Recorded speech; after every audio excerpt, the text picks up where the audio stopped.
किसी के भी मन की बात जानने के 3 तरीके होते हैं। ये 3 तरीके बड़े सिंपल है।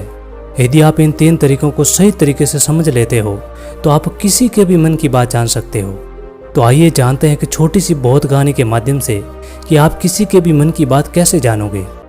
तो चलिए शुरू करते हैं। एक बार की बात है, एक गांव में 2 भाई रहा करते थे। बड़ा भाई अंधा था और छोटे भाई ने एक दिन सोचा कि खेत में बहुत ज़्यादा जानवर आते हैं और फसल को नुकसान कर देते हैं। बड़ा भाई अंधा है, गांव में भी बैठा ही रहता है, क्या करता है, इसको खेत में बैठा देता हूँ। वो एक छोटी सी झोंपड़ी बनाता है और अपने अंधे भाई को खेत में ही बैठा देता है और कहता है कि यदि कोई जानवर की आहट आए तो वहाँ पर चिल्लाना शुरू कर देना, ताकि वो जानवर हमारे खेत से भाग जाए और हमारी फसल को कम नुकसान होगा। अब वो बड़ा भाई भी अपने छोटे भाई की बात मानकर वहीं खेत में रहना शुरू हो गया। वहाँ रहते उसको काफ़ी दिन हो गए। एक दिन उसके खेत में एक हिरण भागता हुआ आया और वो खेत की बाड़ को तोड़कर वहाँ से भाग गया।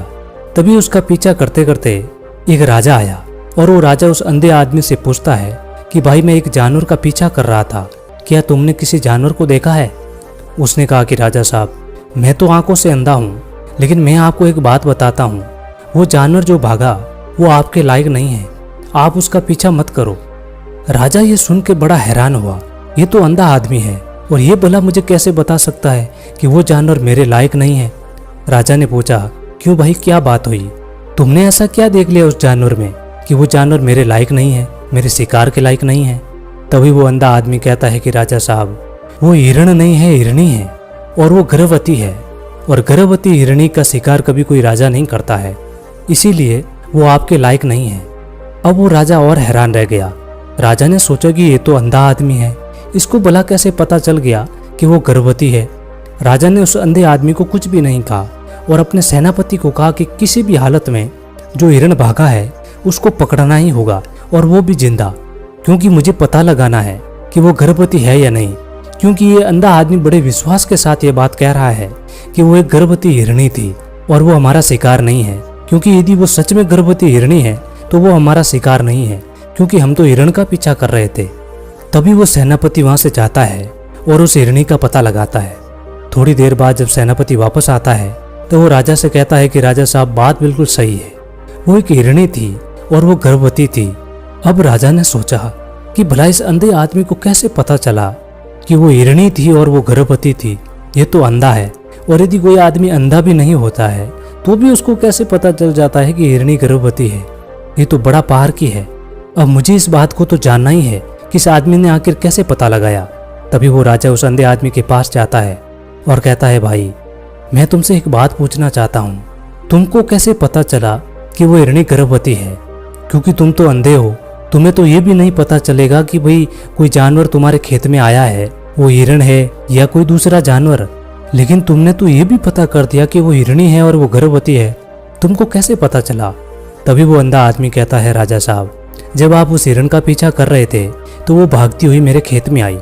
मेरे खेत की जो बाड़ है वो इतनी ऊंची नहीं है, बहुत छोटी है। यदि कोई हिरण होता तो वो उसको फांद कर चले जाता, लेकिन ये जो हिरणी थी वो बाड़ को तोड़ कर भागी, क्योंकि यदि वो कूद कर जाती तो उसके बच्चे को या उसको नुकसान हो सकता था। और इसी बात पर मैंने पता लगा लिया कि वो गर्भवती थी, इसीलिए वो हिरणी बाड़ तोड़ कर वहां से निकल गई। तभी राजा को समझ आया कि ये आदमी भले अंधा है, लेकिन ये तो बड़ा ज्ञानी है, इस आदमी से कुछ काम निकलवाना चाहिए। तभी वो राजा वहां से अपने नगर चला जाता है। 2-4 दिन निकलने के बाद वो अपने सेनापति को भेजता है कि उस अंधे आदमी को अपने राज्य में लेकर आओ। तभी वो सेनापति आता है और उस अंधे आदमी को राजा के राजमहल चलने के लिए कहता है। अंधे आदमी को पता था कि राजा जरूर कुछ न कुछ ऐसा काम मुझे देगा जो मुझे राजा पक्का मुसीबत में डालेगा, लेकिन राजा साहब का ऑर्डर था, इसलिए उसको महल चलना ही था। वो अंधा आदमी और सेनापति दोनों राजा के महल चल लिए। जब वो महल गया तो महल जाते ही राजा साहब ने एक सवाल पूछा कि आप तो बड़े ज्ञानी हैं और बड़े पार की है, आपको किसी भी बात का पता लगाने में ज़्यादा टाइम नहीं लगता, तो मुझे ये बताओ कि मेरी पत्नी पतिव्रता है या नहीं? तभी वो अंधा आदमी कहता है कि राजा साहब, जाने दीजिए, इन बातों पर कुछ भी नहीं रखा, आपकी शादी को इतना साल हो गए और अब आपको इस बात को जानना है? राजा ने कहा, नहीं, मुझे इस बात को जानना है और तुम मुझे बताओ, नहीं तो तुम्हें सजा मिलेगी। अब वो अंधा आदमी कहता है, राजा साहब, ठीक है, लेकिन उसके लिए आपको एक काम करना होगा। आपकी पत्नी को मेरे साथ कमरे में अकेले छोड़ना होगा। तभी वो राजा इस बात पर हामी भर लेता है और अपनी पत्नी को और उस अंधे आदमी को एक कमरे में छोड़ देता है। तभी वो अंधा आदमी राजा की पत्नी को कहता है, आप मेरी एक उंगली को पकड़िए। इस बात पर वो रानी बहुत गुस्सा हो गई और उस अंधे आदमी को पकड़ पकड़ कर पीटने लगी, कभी हाथों से, कभी लातों से, तो कभी उल्टा पटक पटक कर उस अंधे आदमी को उस राजा साहब की रानी ने पीटा। उसके बाद वो अंधा आदमी जैसे तैसे वहां से छुड़ाकर राजा के पास भाग कर आया और कहा कि राजा साहब, आपकी पत्नी पतिव्रता नहीं है। इस बात पर राजा बहुत हैरान हुआ और राजा अपनी तलवार निकालता है और सीधा अपनी रानी के पास जाता है और कहता है, रानी, मैं तुमसे जो सवाल पूछ रहा हूँ उसका सच सच जवाब देना, और यदि तुमने झूठ कहा तो मैं तेरा अभी सर कलम कर दूंगा। और वो राजा पूछता है कि तुम मुझे बताओ कि तुम पतिव्रता हो या नहीं। तभी वो रानी कहती है कि राजा साहब, भले मुझे मार देना, लेकिन मैं पतिव्रता नहीं हूँ। अब राजा अपने मन में एक तरफ से खुश भी हुआ, जो अंधे आदमी ने कहा वो बात सत्य निकली, और वो राजा उस अंधे आदमी के पास आता है और आकर उस अंधे आदमी से पूछता है कि भाई, तुम्हें कैसे पता चला कि मेरी पत्नी पतिव्रता नहीं है। तभी वो अंधा आदमी कहता है, देखिए राजा साहब, मैंने आपकी पत्नी को सिर्फ इतना सा कहा कि आप मेरी एक अंगुली पकड़ लीजिए, और इस बात पर आपकी पत्नी इतनी गुस्सा हो गई कि मुझे लात घूंसों से पीटा। अब जरा आप सोचिए, मैंने तो सिर्फ उंगली पकड़ने के लिए कहा था, भला कोई औरत पराये मर्द को कैसे छू सकती है। और इसी के चलते उन्होंने मुझे पीटा। लेकिन जब उन्होंने मुझे पीटा तो वो तो हाथ पैर सब कुछ मेरे ऊपर लगा दिए, तो वो भी तो एक छूना ही हुआ, क्योंकि पतिव्रता नारी कभी भी पराये मर्द को छुएगी नहीं। और यदि मैंने उंगली पकड़ने के लिए कहा तो आपकी पत्नी को मना कर देना था, लेकिन उन्होंने मुझे पीटना शुरू कर दिया और मेरे पूरे शरीर को छू लिया। अब आप ही बताइए कि वो नारी कैसे पतिव्रता हो सकती है। उसके बाद राजा ने कहा कि सच में कोई ज्ञानी आदमी हो तो तेरे जैसा हो। उसके बाद राजा कहता है कि मेरा एक लास्ट सवाल का जवाब और दे दो, उसके बाद मैं तुम्हें जाने दूंगा। और वो राजा कहता है कि मुझे ये बताओ कि क्या मैं सच में अपने पिताजी का बेटा हूँ या फिर किसी और का। वो आदमी कहता है, राजा साहब, इस बात से आपको क्या लेना देना, आप किसी की भी औलाद हो, लेकिन हो तो इस नगर के राजा। राजा ने कहा, नहीं, पूरी जिंदगी मेरे दिल के अंदर ये बात अटकी रहेगी, इसलिए मुझे इसका जवाब दे दो, उसके बाद तुम भले चले जाना। उसके बाद वो अंधा आदमी कहता है, राजा साहब, उसके लिए तो मुझे आपकी माँ के पास भी जाने की जरूरत नहीं पड़ेगी, मैं आपको उसका जवाब यहीं पर दे दूंगा, बस आप वादा करो कि आप गुस्सा नहीं करोगे। राजा ने कहा, नहीं, मैं गुस्सा नहीं करूंगा, जो भी सही बात हो वो तुम मुझे बताओ। उसके बाद वो अंधा आदमी कहता है, राजा साहब, आप हो तो अपने पिता के ही पुत्र, लेकिन आपके ऊपर एक कंजूस सेठ की छाया पड़ी हुई है। उसके बाद राजा और गुस्सा हो गया और तलवार निकालकर अपनी माँ के पास जाता है और कहता है, माँ, जो भी बात हो मुझे सच सच बताना, और यदि सच नहीं बताया तो मैं आपके सामने यहीं पर आत्महत्या कर लूँगा। मुझे ये बताओ कि क्या मैं सच में अपने पिता का पुत्र हूँ। उसके बाद वो माँ कहती है कि बेटा, तू है तो अपने पिता का ही पुत्र, लेकिन तुम्हारे ऊपर एक कंजूस सेठ की छाया पड़ी हुई है। मैं एक बार नहाने के बाद अपना मुंह कांच में देख रही थी, तभी मुझे कांच के अंदर से पीछे एक कंजूस सेठ नजर आ जाता है और उसी की छाया तुम्हारे ऊपर पड़ गई।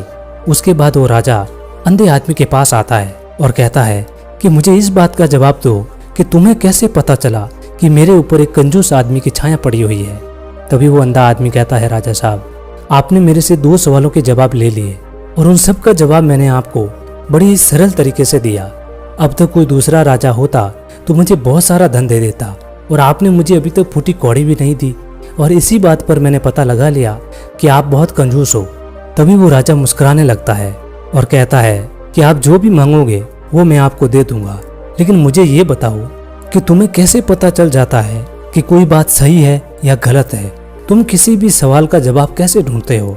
तभी वो अंधा आदमी कहता है, राजा साहब, मैं तो वैसे अंधा हूँ, यदि मेरी आंखें होती तो मैं किसी के भी मन की बात भी जान सकता हूँ। मन की भी एक भाषा होती है, लेकिन उसको आदमी की बॉडी से देखा जाता है कि आदमी अपनी बॉडी से, अपनी आंखों से, अपने होठों से, अपनी जीभ से कैसी क्रियाएं करता है, उसके आधार पर हम किसी के भी मन की बात जान सकते हैं।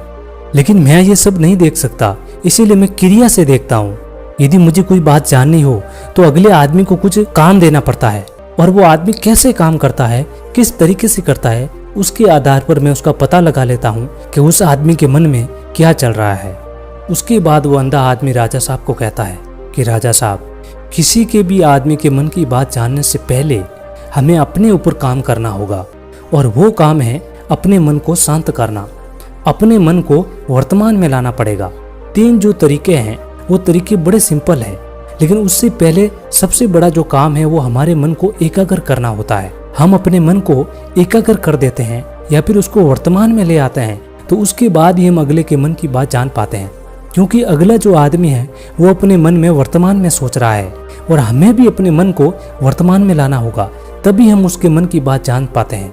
यदि हम अतीत में हुई घटनाओं के बारे में सोच रहे हैं तो वो जो अगला आदमी वर्तमान में सोच रहा है, वर्तमान में अपने मन में बात कर रहा है, वो हम कैसे जानेंगे। तो किसी के भी मन की बात जानने से पहले हमें हमारे मन को एकाग्र करना होगा और वर्तमान में लाना होगा। उसके बाद ही हम ये 3 तरीके जो बताने वाला हूँ, उन 3 तरीकों से बड़ी आसानी से किसी के भी मन की बात जान सकते हो। उसके बाद वो अंधा आदमी कहता है, राजा साहब, उसमें से पहला तरीका है आंखों पर ध्यान देना। किसी व्यक्ति से बात करते समय उसकी आंखों में ध्यान देना सबसे ज्यादा जरूरी है। आंखें बोलती नहीं पर बहुत कुछ कह जाती है। यदि हम किसी व्यक्ति के आंखों के इशारे को समझना सीख जाए तो हम जान पाएंगे कि व्यक्ति के दिमाग में क्या चल रहा है। मेरे पास तो आंखें नहीं हैं, लेकिन मैंने अपने गुरु से ये विद्या सीख रखी है। बहुत सालों पहले मेरे पास आंखें थी, उस समय मैं लोगों के मन की बात अपनी आंखों से ही जान पाता था। आपको किसी के आदमी की आंखों के अंदर बहुत सी बातों को गौर करना होगा, जैसे कि वो कैसे आंखें झपका रहा है, वो किधर देख रहा है। यदि उसकी आंखें इधर उधर घूम रही है, जैसे कि जब आप बात कर रहे हो तो वो आंखों को किस तरफ मोड़ रहा है, ऊपर मोड़ रहा है, नीचे मोड़ रहा है या आसपास में मोड़ रहा है, या उसकी आंखें खुश नजर आ रही है या फिर उसकी आंखें निराश नजर आ रही है। जैसे कि एक चोर होता है, उसकी आंखों में जब हम देखते हैं तो हमें पता चल जाता है कि अगले आदमी ने कोई गलती की है। उसी तरीके से जैसे कोई चालाक आदमी होता है, उसकी आंखों भी एक अलग तरीके की होती है। जब आप किसी की आंखों में देखना शुरू करेंगे तो आपको पता चलेगा कि उसकी आंखों की एक भाषा होती है। जैसे कि एक सिंपल सा तरीका है, यदि किसी आदमी को ये पता लगाना है कि वो आदमी झूठ बोल रहा है या नहीं, तो उसकी आंखों पर ध्यान देना। यदि वो ऊपर साइड में देख रहा है, अपनी आंखों को यदि माथे की तरफ ऊपर लेके जा रहा है, वो कोई न कोई ऐसा तरीका ढूंढ रहा है जिससे कि वो हमसे झूठ बोल सके। और एक तरीका और होता है, हम अगले आदमी को पूछ रहे हैं किसी बात पर और यदि वो झूठ बोल रहा है तो वो हमसे नजरें नहीं मिलाएगा, वो इधर उधर देखेगा। यदि वो हमसे नजरें मिलाएगा, उस अगले आदमी को डर रहता है कि कहीं मैं उसके अगले की आंखों में देखूंगा और मेरी सच्चाई का पता ना चल जाए। तो ऐसी कुछ और भी भाषाएं होती है। जब आप आंखों में देखना शुरू करेंगे तो आपको धीरे धीरे ये बातें समझ में आने लगेगी। दूसरा तरीका है चेहरे के हाव भाव। मन की बात को समझने के लिए चेहरे के हाव भाव को समझना बहुत जरूरी है। कभी कभी कोई व्यक्ति अपने चेहरे से, जैसे आंख, होठ और भौहों से बहुत कुछ कह जाता है। यदि आप किसी व्यक्ति के चेहरे में गौर करेंगे तो आप आसानी से समझ पाएंगे कि व्यक्ति निराश है या उदास है या फिर खुश है।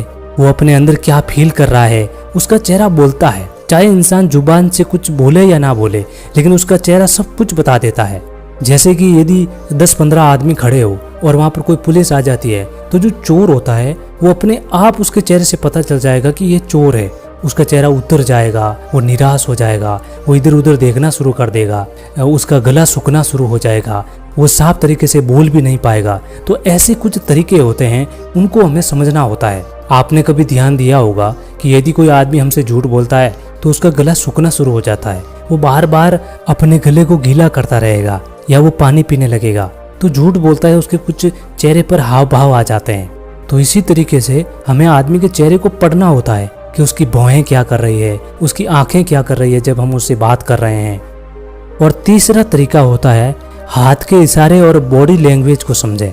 मन की बात को समझने के लिए हाथों के इशारे और बॉडी लैंग्वेज को समझना बहुत जरूरी है। कोई व्यक्ति जब भी बात करता है तो अपने हाथों को जरूर हिलाता है। हाथों के साथ साथ व्यक्ति अपने शरीर से भी इशारे करता है। हाथों और शरीर के इशारों से हम समझ सकते हैं कि सामने वाला व्यक्ति हमारी बातों पर कितना ध्यान दे रहा है और उसके मन में क्या चल रहा है। बॉडी लैंग्वेज को देखने के लिए उसके हाथ मटकाने, शरीर मटकाने, झुकने, बैठने, मुड़ने, बार बार हाथ चेहरे पर लाने, हाथों को एक दूसरे से मसलने, ऐसी बहुत सी क्रियाएं होती है, उस पर हमें ध्यान देना होता है। मन की बात को समझने के लिए हमें बॉडी लैंग्वेज को समझना पड़ता है।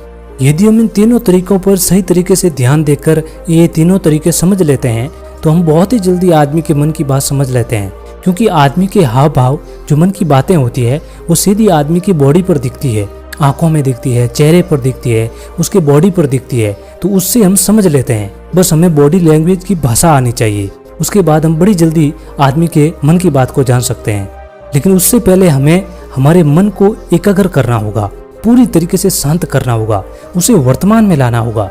यदि हम किसी आदमी की बॉडी लैंग्वेज समझ रहे हैं और हम भविष्य का सोच रहे हैं या फिर अतीत में कोई घटना है उसके बारे में सोच रहे हैं, तो हमारा दिमाग फिर उस बॉडी लैंग्वेज को नहीं समझ पाएगा। इसीलिए उसको एकाग्र करना होगा और वर्तमान में लाना होगा, तभी हम अगले आदमी की बॉडी लैंग्वेज को सही तरीके से समझ पाते हैं। बहुत लोग जो दूसरे के मन की बात जानते हैं वो बस यही करते हैं, अपने मन को एकाग्र करते हैं, उसके बाद अगले आदमी की आंखें, चेहरे और उसकी बॉडी लैंग्वेज को समझते हैं। उसी से आदमी मन की बात बड़ी आसानी से समझ लेता है।